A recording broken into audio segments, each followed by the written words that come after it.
Bonjour à tous, Michael de Marling Partners. Au programme de cette vidéo, je vais vous montrer comment est-ce qu'on peut paramétrer son installation Odoo pour pouvoir produire et vendre dans un contexte Make to Order. Je vais vous montrer qu'on peut le faire de deux manières, au moins de deux manières différentes. Et l'exemple qui va illustrer cette vidéo sera de simuler un magasin qui confectionne et vend des costumes sur mesure, à la fois en prêt-à-porter ou en demi-mesure. Avant d'aller plus loin dans cette démonstration, il me semble important de dire quelques mots à propos du contexte. Donc, qu'est-ce que la production Make to Order ou MTO? Il s'agit d'une pratique opérationnelle qui consiste à ne pas garder les articles qu'on vend en stock pour des raisons d'encombrement, de coût des articles ou même de personnalisation des articles. Et donc, à chaque fois qu'on les vend, une production est automatiquement activée. Alors, cet exemple va être fait avec certaines limitations. Donc, il sera fait dans une version V15 de Odoo. Donc, si votre version est différente, il y aura peut-être des paramètres qui vont changer ou des modes opérationnels qui seront différents. Évidemment, le logiciel évolue à une vitesse tellement phénoménale qu'on ne peut pas prédire comment seront les fonctionnalités demain. Je ne vais pas simuler les flux financiers, donc je n'émettrai pas de facture et je ne recevrai pas de paiement. Je ne vais pas mettre en œuvre lors de la fabrication des centres de travail, car cela fait l'objet d'une autre vidéo qui pourrait être faite dans le futur et qui vient bien au-delà du concept qu'on veut mettre en avant. Aussi au niveau de la fabrication, mais aussi bien au niveau des réapprovisionnements, je ne vais pas prendre en compte la notion de lead time. Et alors, au niveau de mes attributs, donc les produits, mes costumes que je vais vendre et fabriquer, je vais les simplifier à outrance de manière à ce qu'il y ait maximum qu'un seul attribut, qui est évidemment quelque chose qui ne sera pas le cas dans la réalité. Donc vous l'aurez bien compris, l'idée ici c'est d'illustrer le concept et donc on va simplifier au maximum pour avoir le message clé. Nous voici donc dans notre base de données Odoo qui va nous servir d'exemple. Avant de vous montrer les flux opérationnels, je vais vous montrer quelques paramètres qui vous permettront de reproduire ce que je suis en train de faire. Donc, en allant dans la case paramètres, je peux voir toutes les applications que j'ai installées déjà. Donc, à savoir que j'ai installé vente, achat, stock et fabrication. Facturation a été automatiquement installée car il dépend d'autres applications. Donc, dans les paramètres généraux, je n'ai rien fait. Vous pouvez voir tout en dessous la version dans laquelle nous travaillons. N'oubliez pas le mode développeur, toujours très utile pour certaines actions. Alors, dans mon application vente, principalement, j'ai activé les variants et le configurateur de produits, ainsi que les unités de mesure. Typiquement, les tissus, ils sont achetés en rouleau, alors que l'unité par défaut des surfaces, c'est le mètre carré. Au niveau de mes achats, idem, j'ai configuré les variants. Et alors, au niveau de mes stocks, j'ai choisi également de mettre les variants et les unités de mesure. Très important, je trouve, quand on produit des pièces, c'est de les traquer par numéro de série ou par lot. Donc, encore une fois, ça c'est propre à votre business. Si vous décidez de ne pas traquer, ça marche aussi. Il suffit de décocher cette case. Je trouve que c'est intéressant de leur donner un numéro de série. Donc, moi, je vais travailler en numéro de série. Et alors, très, très, très, très, très important pour cet exemple, il faudra activer la route en plusieurs étapes pour désarchiver une route qui est cachée par défaut. Mais ça, j'en parlerai par la suite quand j'expliquerai le make to order en pratique. Et au niveau de ma fabrication, je n'ai rien activé. Voilà, c'est tout pour les paramètres de base et on va maintenant passer à la démonstration. Pour pouvoir faire cet exemple, il faut vendre des produits. Et donc, pour vendre des produits, il faut d'abord les créer et les paramétrer correctement. Donc, je vais dans mon application stock et je vais chercher mes articles. Alors, ici, vous voyez donc, j'ai créé des boutons, des braguettes et des tissus. Ce sont les composants qui vont me servir à créer mon costume. Donc, je les ai mis en achetable et j'ai configuré les fournisseurs qui me vendent ces produits-là. Encore une fois, comme je vous ai dit, tout ce qui est lead time, je n'ai pas pris en considération. Idem pour la baguette et pour le tissu, à la différence que les tissus, je les achète en rouleau. Et voilà ce qui nous intéresse. Donc tout d'abord, notre costume en prêt-à-porter, celui qui utilisera la production MTO grâce aux règles de réapprovisionnement dans Odoo. Ne l'achète pas, donc je le vends uniquement. J'ai choisi évidemment de le mettre en article stockable. Ici, on fait de la production, donc on veut savoir combien est-ce qu'on a en stock. Même si on ne les stocke pas avant de les vendre, au moment où on les produit, on doit savoir qu'est-ce qu'on a en stock. Au niveau de la politique de facturation, j'ai choisi quantité commandée car je n'ai pas envie au moment où je fais ma vente que mon client me paye uniquement un acompte. Mon client doit être capable de me payer 100% s'il le désire. Ça, on ne peut pas le faire. On ne peut le faire qu'en quantité commandée. Comme je vous l'avais dit, je n'ai créé qu'un seul variant, à savoir la taille. Donc vraiment très très très simplifié comme exemple, mais ça suffira largement. Au niveau des routes, celui-ci sera fait grâce à la route produire. Et comme je l'ai dit, je vais traquer via les numéros de série. Comme je vous l'ai énoncé dans l'introduction, je vais vous montrer deux manières de produire en Make to Order. Et donc pour cela, j'ai également créé un deuxième article pour illustrer cet exemple. Le voici. Alors, il a exactement les mêmes paramètres que le premier, à la différence que, en plus d'être produit, on utilisera la route réapprovisionnée sur commande Make to Order. Et donc ça, c'est un peu la subtilité de cet exemple, c'est que cette route, il faut l'activer et elle est un petit peu cachée. Pour cela, il faut aller dans Route, aller dans Archiver. Ici, je l'ai déjà désarchivé, mais donc de base, Odoo l'a archivé. Elle se trouve dans les routes archivées. Vous n'avez plus qu'à cliquer dessus. Action, désarchiver, et ensuite, elle se mettra bien dans vos routes actives. Voilà, c'était un petit peu la subtilité de cet exemple. Nous avons actuellement deux produits qui sont configurés. Il ne nous reste plus qu'une chose à faire, c'est créer la nomenclature de ces produits pour pouvoir ensuite faire des exemples grandeur nature.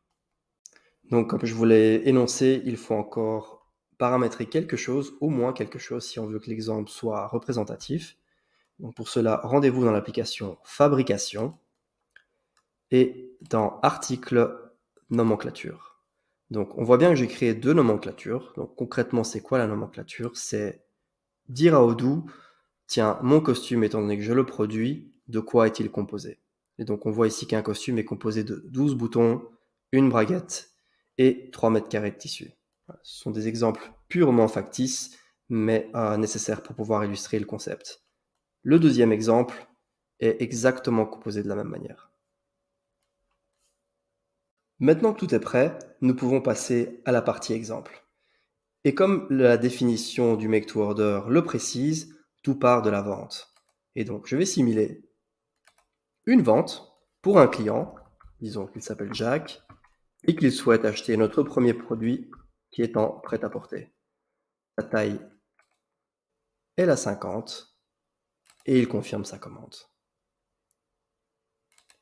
Nous pouvons nous rendre dans l'application Stock, qui est un peu la partie centrale de tous les flux. Et qu'est-ce que nous voyons ici? Nous voyons qu'une livraison est prévue, mais rien au niveau du manufacturing. Alors, comme on l'a vu, cet article est produit via la route produire.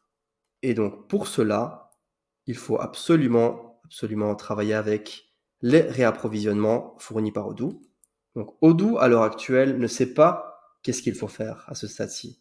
Donc, on voit bien qu'il y a une demande de réapprovisionnement qui a été faite, mais on n'a rien défini. Donc, si on veut automatiser sa production, on peut définir, quand on a une commande, quelle quantité minimum on veut avoir ou les quantités maximum, de manière à ce qu'à chaque fois, les demandes d'achat soient produites et qu'on ne manque pas de stock. Mais ici, on est dans un contexte de make to order. Donc, qu'est-ce qu'il faut faire? Il faut laisser absolument ces deux quantités à zéro. Et soit, si on veut vraiment automatiser, on appuie sur automatiser les commandes, mais moi, je vais pouvoir le refaire à l'avenir, donc je vais le faire juste une seule fois. Ensuite, après avoir réapprovisionné la commande du costume de notre client Jacques, on voit qu'on a un ordre de manufacturing. Et donc, on le voit, sa source, c'est bien un rapport de réapprovisionnement. On n'en avait pas en stock, Et donc la route produire nous a demandé qu'est-ce qu'on voulait commander.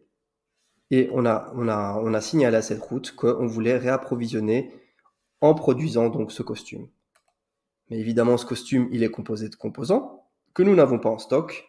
Donc probablement, on imagine bien, qu'il y a des réapprovisionnements à activer.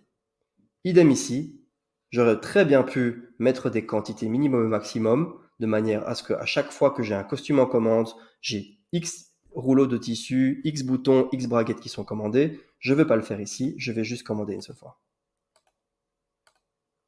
Donc ce que j'ai demandé à Odoo, c'est de me commander des articles qui sont achetables.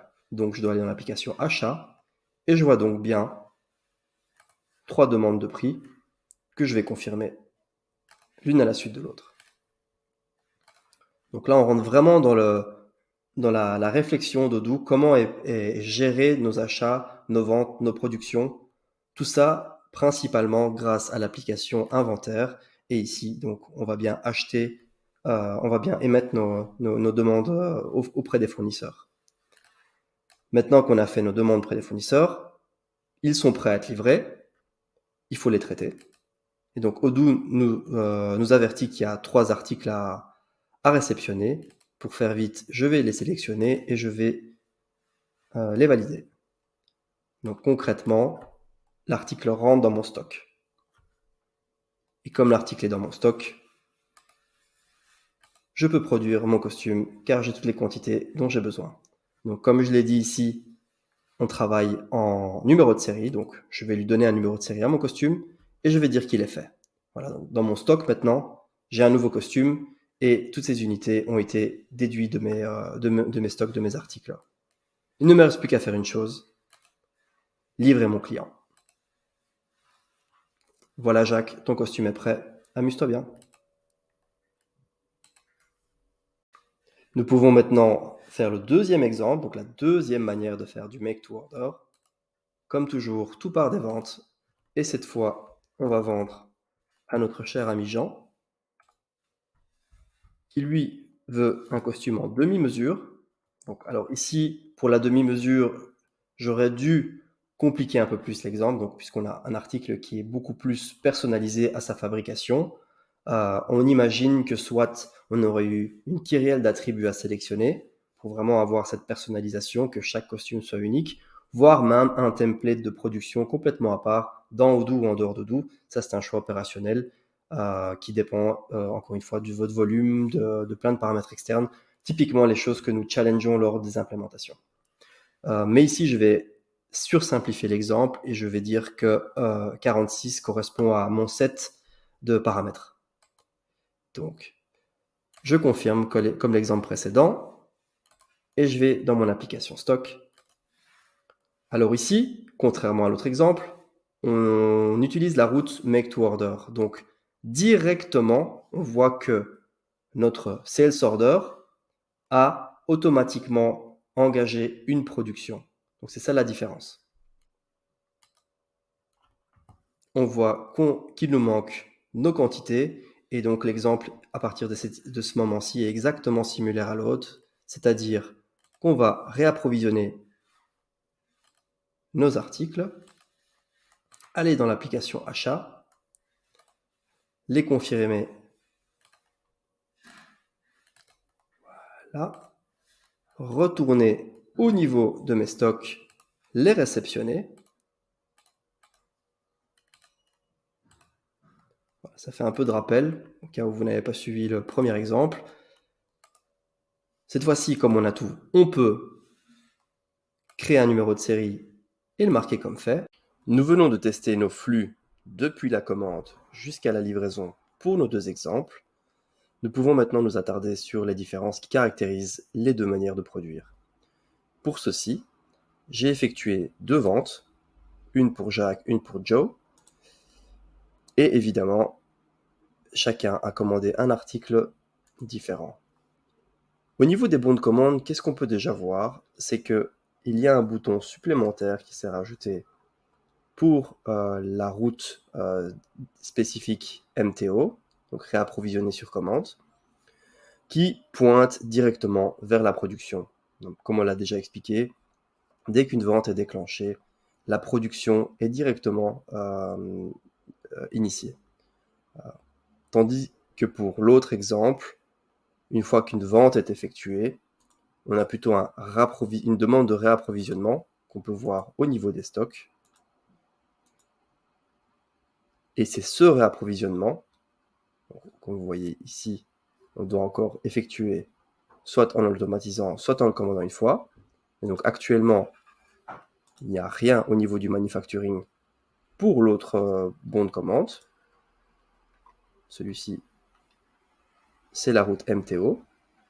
Et si on va dans le réapprovisionnement et qu'on le commande une fois, c'est cette action-ci qui va déclencher la demande de manufacturing. Vous voyez, on voit que les sources sont tout à fait différentes.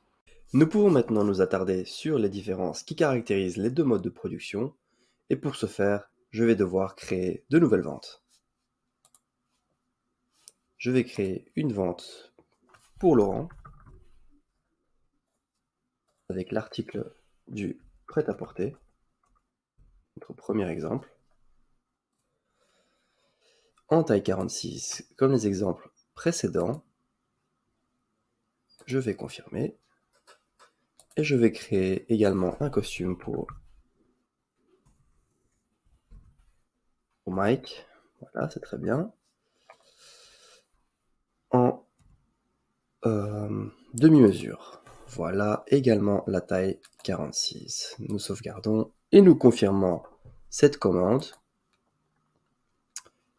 Voyons maintenant les différences entre les deux devis.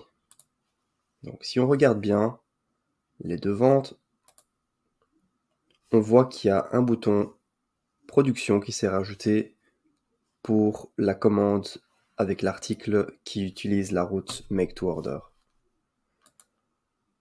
qui n'apparaît pas dans l'autre devis. Donc, comme on l'a déjà vu, la production est directement liée à l'ordre de commande. Donc on peut directement avoir un lien entre la commande et la production, qui est la définition même du make to order. Si on va voir au niveau de l'application stock, on voit bien qu'il n'y a encore qu'une demande de manufacturing, parce que l'exemple du prêt-à-porter, donc l'article qui n'utilise pas la route réapprovisionnée sur commande, lui doit utiliser les règles standards de réapprovisionnement. Et donc c'est vraiment quand on paramètre ces règles sur une quantité 0, 0, soit en commandant une fois ou en automatisant, qu'on arrive à convertir le réapprovisionnement classique d'Odoo vers du make to order. Donc réapprovisionnement avec les quantités minimum 0 et 0 et maximum 0. Donc je vais commander ceci. Notre demande de réapprovisionnement pour notre costume en prêt-à-porter, qui est donc produit par la route produire, donc pas la route réapprovisionner sur commande, a été lancée. Donc nous pouvons retourner dans notre application stock pour voir qu'on a bien maintenant 2 productions à effectuer. Et nous avons 4 livraisons en retard, dont 2 en attente. Donc on se rappelle, les 2 en attente, c'était celles de nos ventes précédentes qu'on avait donc déjà produits. Les articles sont déjà produits et il ne faut plus que les livrer.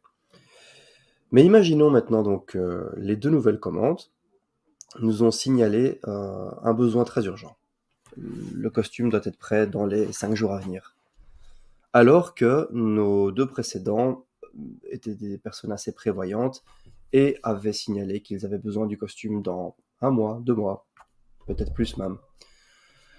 On serait quand même tenté de dire qu'on aimerait livrer nos clients pressés le plus rapidement possible, étant donné qu'on a encore le temps de produire nos costumes pour ces clients-ci, sans pour autant être en retard. Voyons ce qu'on peut faire avec Odoo. Si je prends l'exemple de mon client qui avait commandé le prêt-à-porter, je vais annuler sa réservation, donc la réservation qui est définie dans Odoo du stock vers la livraison client. Donc on voit bien, il n'y a plus rien qui est à livrer. Et allons maintenant chez Laurent, voir si quelque chose est disponible. Odoo nous indique qu'en stock, il a bien cet article disponible et nous pouvons valider la livraison. Laurent est content. Voyons maintenant pour le deuxième exemple si cela est également possible. On va voir chez Jacques et on annule sa réservation. Et retournons chez Mike pour voir si l'article est disponible. Et là, Odoo nous indique que l'article n'est pas disponible. Donc on se rappelle, la route Make to Order lie bien la vente à la production. Donc l'article est réservé pour cette livraison. Il y a un lien à chaque fois, un ratio 1:1 qui est respecté. On ne peut donc pas réaffecter le produit à un autre client. Et c'est donc la contrainte qu'il faudra prendre en compte pour le Make to Order via cette route. Ça peut être également un avantage si on veut éviter de livrer les mauvais produits aux mauvais clients, mais tout ceci doit être pris en considération selon les avantages et les inconvénients que cela comporte et les besoins de votre business. Une autre différence qu'on peut observer selon les deux routes de production est notamment le rapport aux quantités déjà présentes dans le stock. Donc imaginons que dans nos stocks, nous ayons déjà, pour nos deux articles, 2 unités pour le variant taille 46 et que nous devrions faire une vente pour Jacques de un produit de chaque.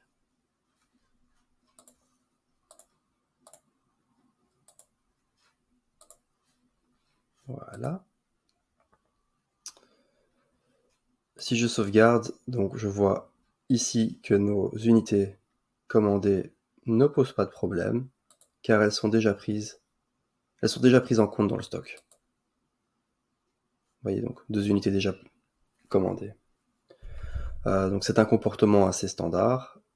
Si on confirme et qu'on va dans l'application stock, on voit qu'il n'y a rien à manufacturer. Idem au niveau du réapprovisionnement, nous n'avons rien.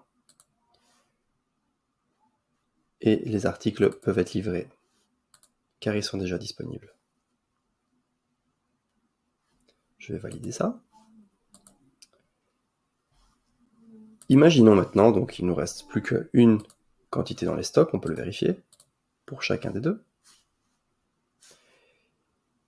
Imaginons maintenant que nous ayons un client qui souhaite commander 2 de chaque.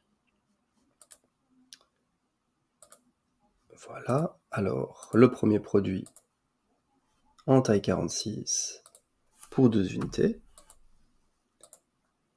Et le deuxième produit également en taille 46 pour 2 unités.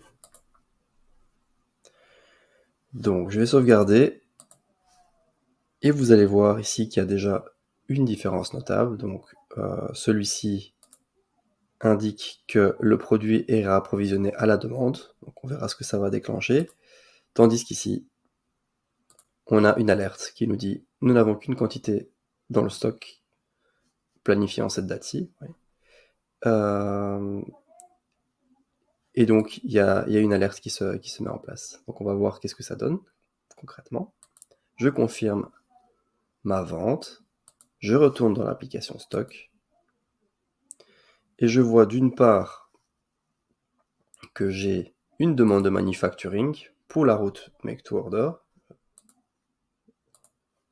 Pour la route Make to Order, comme je disais, pas de une quantité, mais bien de 2. Donc c'est le comportement en route Make to Order. C'est-à-dire que si vous en commandez 10, mais qu'il y en a déjà 2 dans le stock, au lieu de vous en produire 8, la route Make to Order va vous en produire 10. Donc c'est bien le cas ici. On en avait un en stock. Le client en commande 2.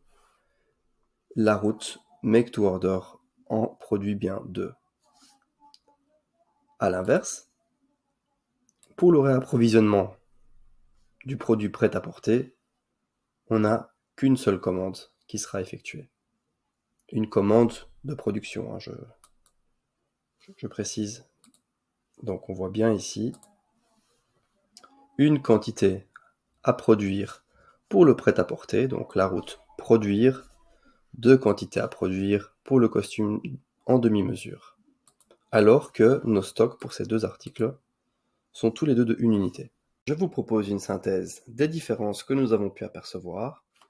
On a vu donc que la route réapprovisionnée sur commande liait directement la commande à la production et la livraison. Il n'était donc pas possible de réaffecter les réservations d'une commande pour un client à un autre lors de la livraison, alors que c'était tout à fait possible avec la route produire configurée avec un réapprovisionnement sur des quantités 0 minimum, 0 maximum.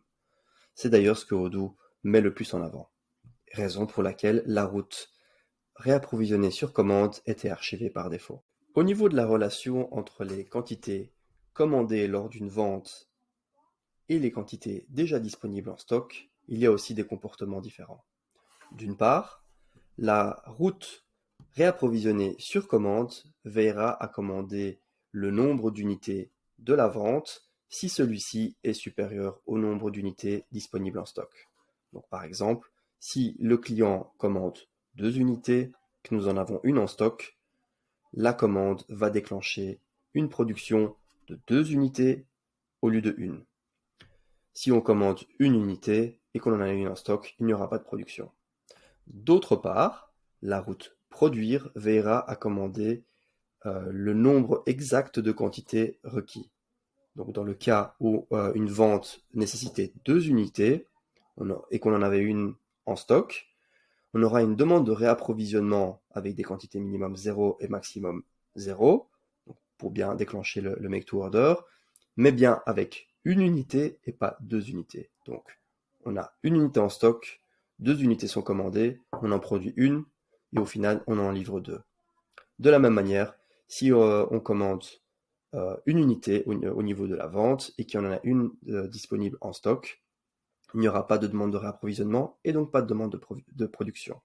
Donc on comprend bien que selon le cas d'exploitation, qui est vraiment propre à votre business, une implémentation est plutôt favorable plutôt qu'une autre. Et c'est tout pour cette vidéo. J'espère que la production Make to Order dans Odoo n'a plus aucun secret pour vous. Si vous avez toutefois la moindre question, vous pouvez nous contacter sur notre page marling.be. Si vous avez besoin d'aide ou des conseils pour vos implémentations, n'hésitez pas à vous rendre sur la page Rendez-vous. Grâce aux fonctionnalités d'Odoo, vous pouvez vous-même réserver votre heure de consultance gratuite où nous aurons l'occasion de discuter de vos process d'entreprise et d'étudier quelle sera la meilleure implémentation pour vous aider à mieux gérer votre entreprise. Si vous êtes friand de trucs et astuces comme cette vidéo, je vous invite à consulter notre blog, mais également à cliquer sur j'aime pour cette vidéo, à vous abonner à la page YouTube Marling Partners et ne pas oublier de cliquer sur la petite cloche de notification. C'était Michael de Marling Partners. À la prochaine pour de nouvelles implémentations. Et d'ici là, bonne journée, bon après-midi, bonne nuit et surtout beaucoup de succès avec Odoo.